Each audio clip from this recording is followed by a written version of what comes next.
Pardon the interruption, but I'm Mike Wilbon. We have so much to dig into today, Tony.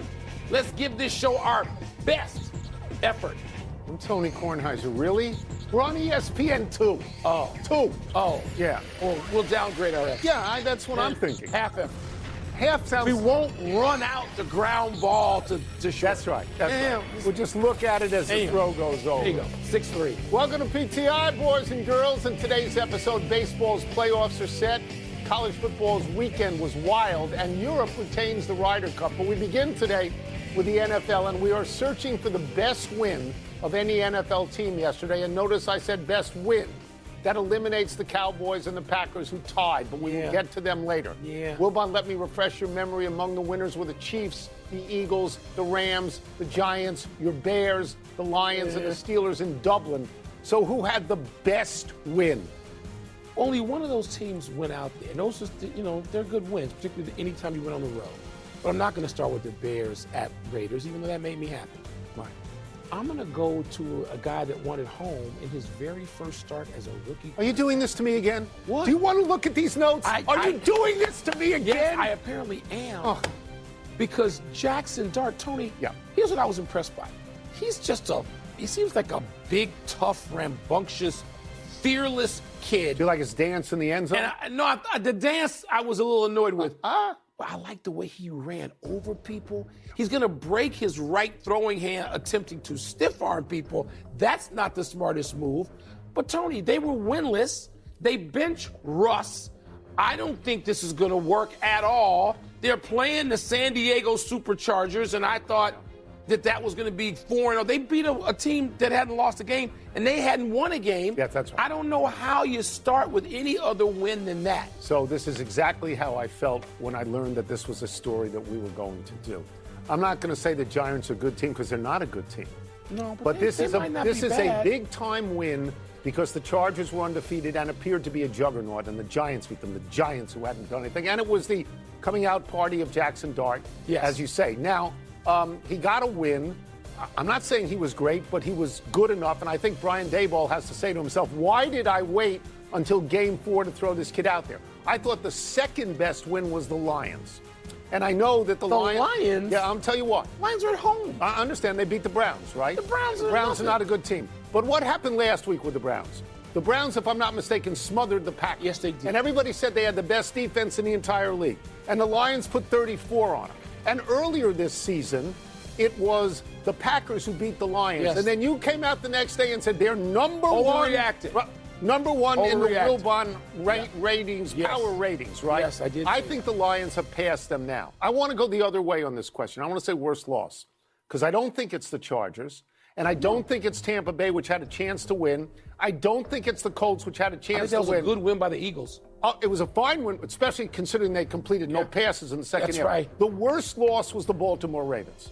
It's the worst loss. They've played 3 good teams now. Kansas City. They got pasted by the Chiefs. Okay. What was the number on that? 37-20. 37-20, and now they're 1-3. They have played a really tough schedule. They have lost to the Bills. They have lost to the Lions.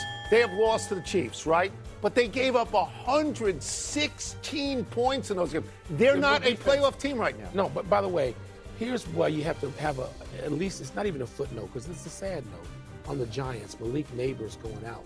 He's out. You talk about the encouragement you would have if you had Neighbors and you had Jackson Dart throwing to him, and now he's out for the season. You don't want to go crazy because, Carson Wentz looked good the first time. People come in the first time and they look good. They do. One game. And then you get But the question is, which is the best win? Giants. This kid had a really good win, Yeah, right? it's the Giants. Let's move to the baseball playoffs, which are finally locked. In the National League, the Reds are in, and the gagging Mets, get out of here!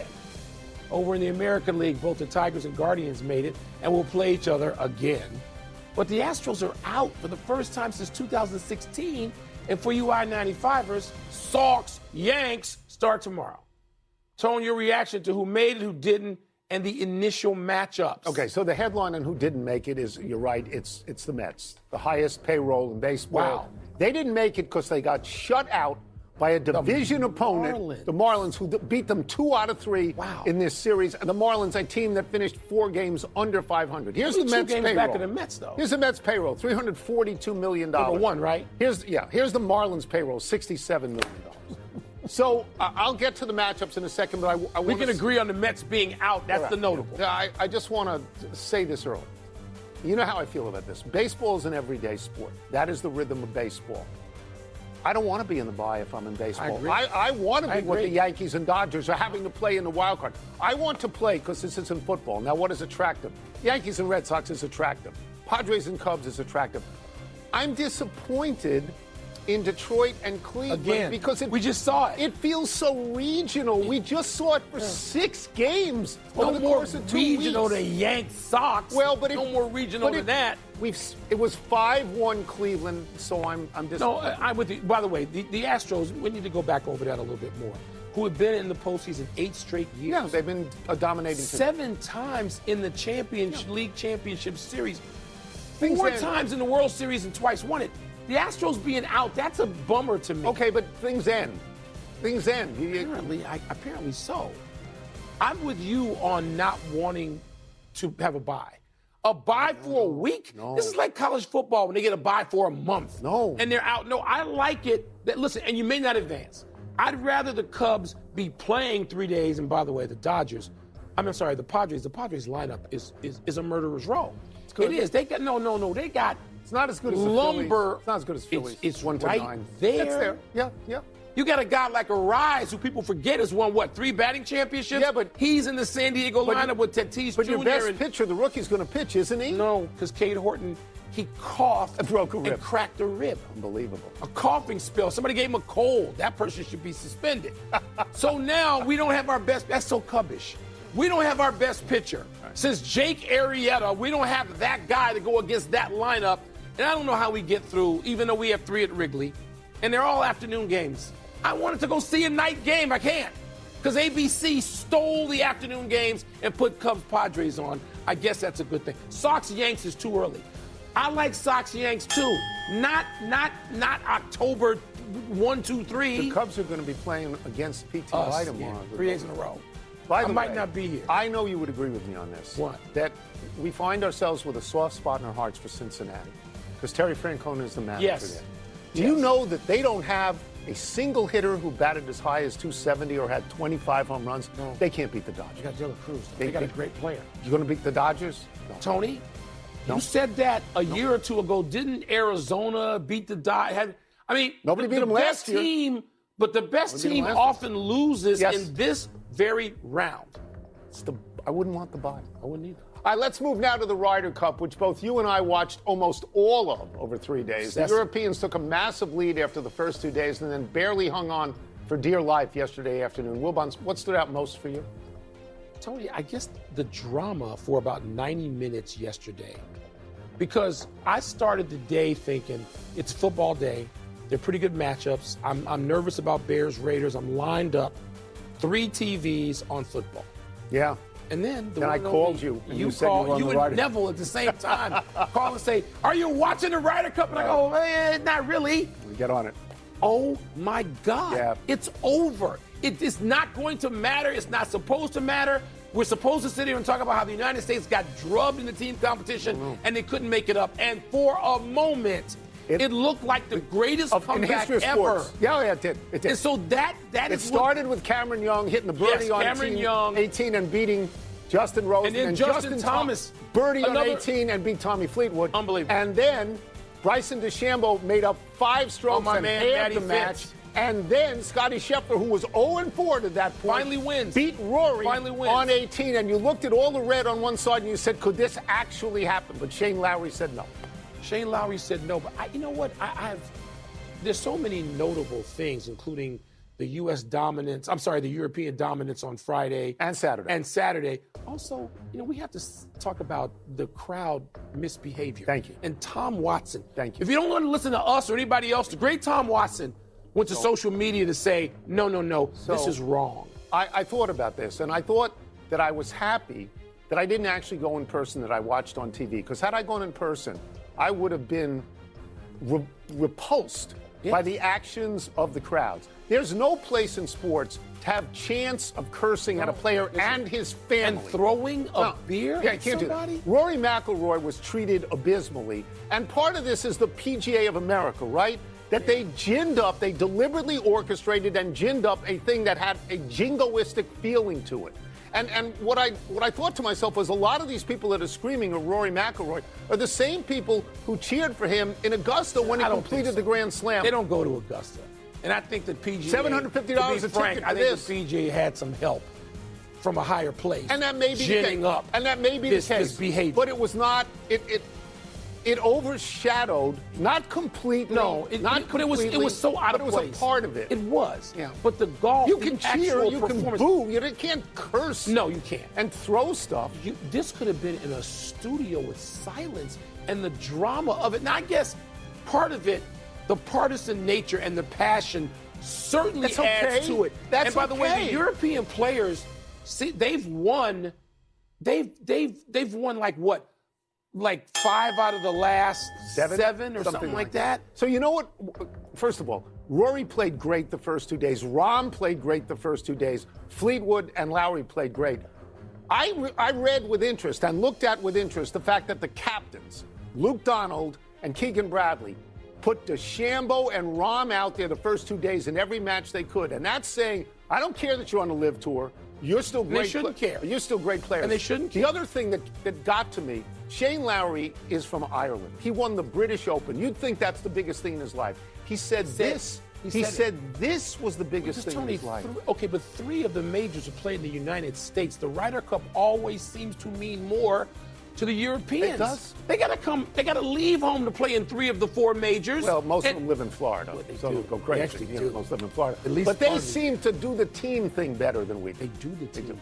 Let's take a break. Coming up, how should Micah Parsons feel about his return to Big D? And Virginia pulled a huge upset, but was that the most compelling result of the college football weekend? You know what I would do if I was running the Ryder Cup for the United States? What? I'd hire Luke Donald to be my captain. He seems to know how to do it. You know where he lives? Chicago. That's right. So I'd cooking with the common folk. Let me see what's first in this mailbox. Here we go. Man. How should Micah Parsons feel about his return to Dallas? That's it. That's all. A tie?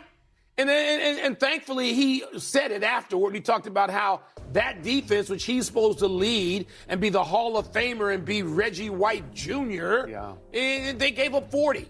So no, you can't feel great about that. I know we got this semi-sack for 0 yards on Dak, and they talked about that like it was, the greatest sack of all time.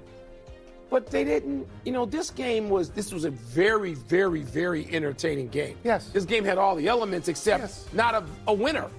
And so the Packers, what does this mean? I watched the Cowboys last week. I know how bad that defense is. Right. The Packers figured to go down there and win that game just like the Bears beat the Cowboys last week. Now they're 2-2. Yeah. So I'm not going to dwell on the game of Micah Parsons. As you say, it was very entertaining. I think what you take away from it is that the Packers may not be as good as you thought originally. And the Cowboys may not be as bad. But the Cowboys are fatally flawed. I'm going to give you numbers that are shocking. Defense. Dak Prescott is really good. He should get his money. He's having a great season. They are number 1 in offense. They get 404 yards a game. They give up 420. They're last. You get 404, you give up 420. It's bad math. Yeah. It doesn't work. Yeah. Dak Prescott is going to end up being this year's Joe Burrow. Ooh. He's going to get 35, 38, 41, and they're not going to win games. You know the happiest guy in the joint was yesterday? Jerry Jones, because he didn't lose to Micah Parsons. Well, he didn't, but you know what? And I know the Packers are 2-1. They're 2-2 in my book. Right. Okay? Right. Because that's a loss for them. That's how it has to feel. And by the way, so that's the Browns and Cowboys. One team that can't play offense and the other that can't play defense, and they couldn't beat either one of them. Can't play. So, cheeseheads. I'm glad I was wrong on the cheeseheads. Early jump to conclusion. You did. Putting them in Santa Clara in February. College football, what was the most compelling result of the college football week? Okay, so there are a lot of good things to talk about. Ole Miss is now 5-0. They beat LSU with a D2 transfer quarterback. How about that? Virginia beat Florida State. What? Virginia beats Florida State. And once again, James Franklin and Penn State lose to a top 10 team. They lose to Oregon. But it was an overtime. James Franklin at Penn State now 4-21 against top 10 teams. But the number one thing is Alabama. Alabama goes to Georgia, wins that game. You said that would never happen. It was going to be a I apologize to Booger McFarland. That's right. Who came on this show and killed it. Okay. And I did not. Okay. So Kalen DeBoer comes back with Alabama. He is now, I believe, 16-3 against ranked teams throughout the course of his career. He's not James Franklin.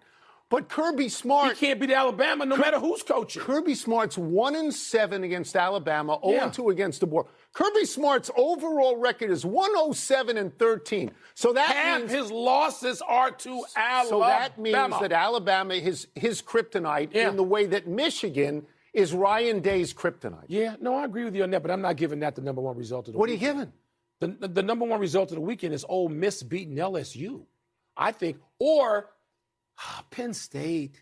This is supposed to be the year. You're a Big Ten guy. You're just going. I am a Big Ten guy, and I will say this: I thought Oregon was going to win that game comfortably. That did not happen. No, but for Penn State, it was a boring game for a half. It was a boring game. 3-3.